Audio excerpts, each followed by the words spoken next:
Sir Kiran sir పక్కన ఓ మళ్ళా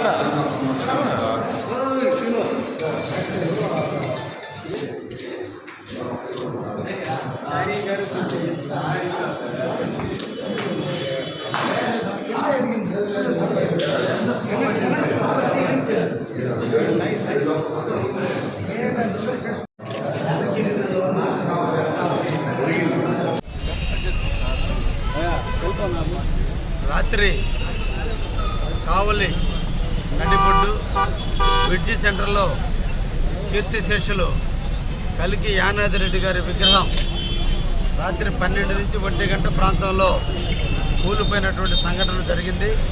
చాలా దురదృష్టమైనటువంటి సంఘటన, చాలా విచారకరమైనటువంటి సంఘటన. దీని మీద మేము పోలీసు వారిని అందరినీ కూడా రిక్వెస్ట్ చేస్తున్నాం. అతి త్వరలో న్యాయ విచారణ చేసి ఈ విగ్రహం ఎందుకు కూలిపోయిందో కావలి ప్రజలకు అందరికీ కూడా తెలియజేయాలి. ముఖ్యంగా కలికి యానాదిరెడ్డి గారి అభిమానులకు కావలికి ఎనలేని సేవ చేసి 5 సార్లు ఎమ్మెల్యేగా మంత్రిగా పనిచేసినటువంటి వ్యక్తి, ముఖ్యంగా మా జలదంకి ప్రాంతానికి చెందినటువంటి వ్యక్తి. ఆయన అభిమానులందరికీ కూడా జరిగినటువంటి దాని మీద న్యాయ విచారణ చేసి జరిగిన వాస్తవాలను తెలియజేయాల్సిందని కూడా పోలీసు వారిని కోరుతున్నా. మొట్టమొదటిగా పోలీసు వారిని విగ్రహాన్ని హ్యాండ్ ఓవర్ చేసుకుని మీ సమక్షంలో పెట్టి ఫారెన్సిక్ నిపుణుల చేత విగ్రహం తుప్పుబట్టి కూలిపోయిందా, ఎవరైనా విద్రోహ శక్తులు ఎవరన్నా దీని మీద పడగొట్టారా, దయించి తెలియజేయాల్సినటువంటి అవసరం ఉంది. ఇది చాలా సున్నితమైనటువంటి సమస్య. ఎలక్షన్ జరిగే టైంలో ఇటువంటి దురదృష్టమైనటువంటి సంఘటన జరిగినప్పుడు అభిమానులు కావలి ప్రజల మనోభావాలు దెబ్బతినే అవకాశం ఉంది. కాబట్టి దీన్ని సత్వరమే పోలీసు వారు ఫారెన్సిక్ నిపుణులు తీసుకొచ్చి దీనికి సంబంధించిన మెటల్లో జరిగిన డ్యామేజ్లు ఏందో తెలుసుకొని ప్రజలకు విశదీకరించాల్సినటువంటి అవసరం ఉంది.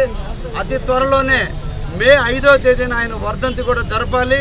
తప్పకుండా ఆనాటికి తెలుగుదేశం పార్టీ ఎమ్మెల్యేగా కావలిలో నేను గెలుస్తాను. రాష్ట్రంలో ముఖ్యమంత్రిగా చంద్రబాబు నాయుడు గారు ఉంటారు. తప్పకుండా యానాదిరెడ్డి గారి వర్ధంతిని ఆ కమిటీ ఆధ్వర్యంలో మేము కూడా కలిపి ఆ యానాదిరెడ్డి విగ్రహాన్ని పునర్ప్రతిష్ఠించి మంచిగా ఆయన కార్యక్రమాన్ని చేపడతామని కూడా కలికి అభిమానులందరికీ కూడా తెలియజేస్తున్నాను. ప్రజలందరూ సమన్వయంతో పాటించండి, అపోహలు నమ్మవద్దు. ఇది ఏ రాజకీయ పార్టీలకు సంబంధించిన కార్యక్రమం కాకపోయినప్పటికీ కూడా ప్రజలు ఎవరి అభిమానులు అవతల ప్రతిపక్షాల మీద దుమ్మెత్తిపోయడం సర్వసాధారణం అయిపోయింది ఈ కావలిలో. కాబట్టి అందరూ త్వరలోనే పోలీసు వారు ప్రజలకు జరిగిన వాస్తవాన్ని తెలియజేస్తారని ఈ సందర్భంగా నమ్ముతున్నాను. కావలి ప్రజల మనోభావాలకు ఇష్టంగా పోలీసు వారు సరైన చర్యలు తీసుకుంటారని కూడా ఈ సందర్భంగా ఆశిస్తున్నాను.